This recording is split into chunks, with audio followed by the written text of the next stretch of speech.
Ahmad Dhani sesalkan Al-Ghazali curhat di YouTube perkara putus cinta, sebut kayak ibu-ibu. Ahmad Dhani turut tanggapi soal curhatan Al-Ghazali soal putus cinta dengan Alisa Dagais. Sebagaimana diketahui, belakangan ini ramai beredar berita Al-Ghazali putus dengan sang kekasih, Alisa Dagais setelah salat istihoroh.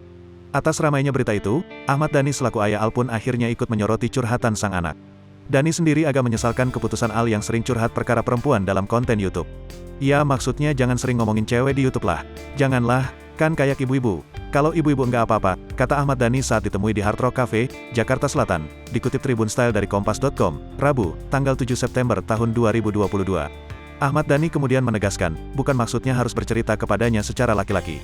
Tetapi, ia ingin Al-Ghazali tidak terlalu mengumbar soal kehidupan asmaranya kepada publik lewat YouTube. Enggak, bukan curhat secara laki-laki, tapi ya curhat sama saya tidak di dalam YouTube. Di dalam rumah, jadi enggak keluar, publik tak perlu tahu, beber Dhani. Ahmad Dhani menegaskan sekali lagi kalau urusan terkait asmara adalah sesuatu yang pribadi.